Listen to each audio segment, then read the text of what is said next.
วิธีแกงหน่อไม้พวกเจ้าบ่ได้ยุ่งยากหยังดอกอันก่อนอื่นพวกเจ้า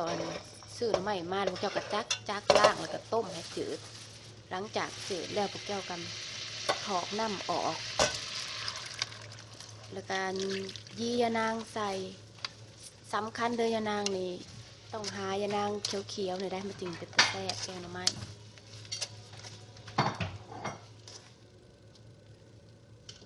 หลังจากใส่ยานางแล้วแหละพวกเจ้าก็ต้มจักหน่อยหนึ่งต้มให้มันผดนะ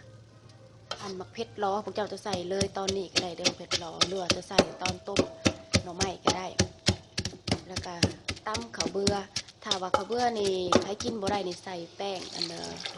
แป้งสิงคโปร์หรือแป้งสาลีก็ได้เด้อตั้มแล้วพวกเจ้าจะใส่น้ำหรือจะใส่น้ำยานางก็ได้ก้อยนะ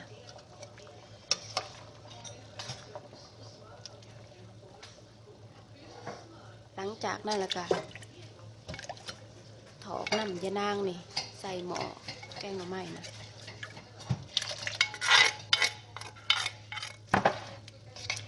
ใส่แล้วก็คนได้คนทั้งก้นมันแน่เพราะว่าคันบ่คนนี่ไหมหม้อได้เพราะว่าข้าวเหนียวเนาะมันเหนียวนะ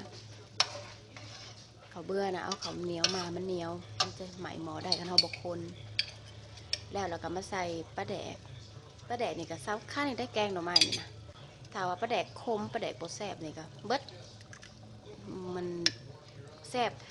แกงหน่อไม้นี่แซ่บน้ำมันหน่อไม้อ่อนยานางเขียวปลาแดกนัวแซ่บนี่มันถือว่าสุดๆแหละผู้ใดมีเป็นโตก็ใส่โตผู้ใดบ่มีเป็นโตก็บ่ใส่เด้อปลาแดกเด้อใส่น้ำมันก็ได้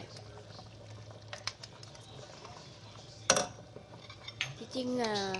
น้ำยานางข่อยเขียวๆได้แต่มันเป็นน้ำไฟคนครัวข่อยหลังจากนั้นแล้วก็ใส่เครื่องปรุงคือแป้งนัวกับเกลือ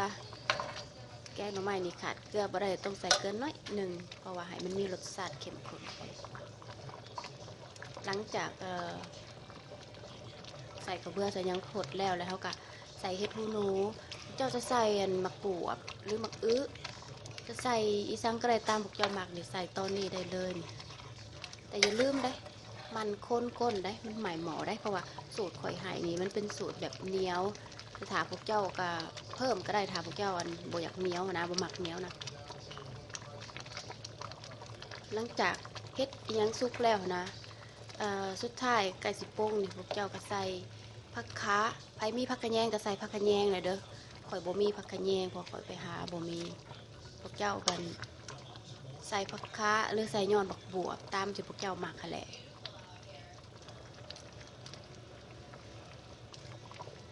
แล้วก็ซิมรสชาติตามหมักแล้วก็ปล่อยให้ฟดสักหน่อยนึงก็แล้วบ่ยากได้นี่อย่าต้มหลายเพราะว่าก็ต้มหลายไปปลาคาเขาก็มันสีบ่จักแซ่บนะต้องต้มพอดีแล้วก็ปรุงเท่านี้เลยแกงหน่อไม้บ่ได้ยากเด้อพวกเจ้าที่พวกเจ้าถามข่อยมาไปลองเห็ดเด้อเห็ดแล้วส่งรูปไปกันแน่บ๊ายบาย